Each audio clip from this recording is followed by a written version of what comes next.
Nadaljujemo s predlagano najpoznejšo letnico opustitve premoga pri nas in torej zaprtjem šoštanjske termoelektrarne ter premogovnika Velenje. To je leto 2033. V igri je torej najambicioznejši scenarij, ki je najbolj v skladu s podnebnimi cilji, morda tudi najbolj ekonomičen. Odločitev sicer še ni dokončna, nacionalna strategija za izstop iz premoga in prestrukturiranje premogovnih regij ter njeno okoljsko poročilo zdaj stopata v enomesečno javno obravnavo, sledi še potrjevanje na vladi. Erna Strniša. Kot piše v utemeljitvi predlaganega scenarija, je ta najboljši z vidika varovanja okolja, narave in zdravja.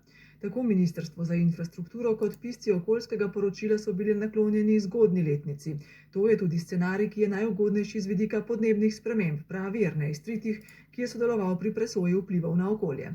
S tem so emisije bistveno manjše, kot pa tudi to, kar so zdaj nazadnje se dogovorili voditelji Evropske unije glede povečanih ambicij glede zmanjševanja emisij.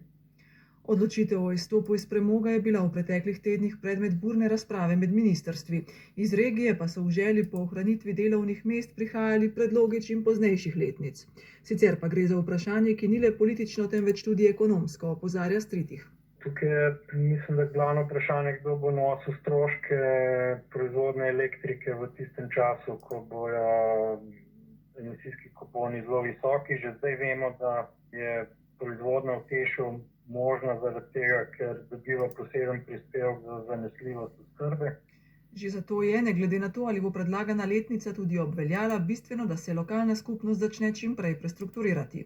Po koncu javne obravnave in vključitve pripomb sledi še ena medresorska uskladitev. Strategijo na koncu sprejme vlada, po možnosti pred začetkom predsedovanja Svetu EU. Tovrstne načrte morajo sicer predložiti tudi ostale evropske države, doslej jih je to storilo 6, denimo sosednja Madžarska, bo zadnjo premogovno elektrarno zaprla čez 4 leta. V Velenju, kjer ves čas poudarjajo, da je to prenagljeno za ustrezno prestrukturiranje regije, dokumente danes še preučujejo, so pa že napovedali sklic izredne seje mestnega sveta. Samo v premogovniku je več kot 2000 zaposlenih, na velenjski občini pa pravijo, da bi zaradi zaprtja takoj potrebovali od 4 do 5000 novih delovnih mest. Uprava za informacijsko varnost je razglasila stanje povečane ogroženosti varnostnih omrežij ali informacijskih sistemov. To je storila zaradi ranljivosti opreme Microsoft Exchange Server. Gre za enega od najbolj razširjenih strežnikov za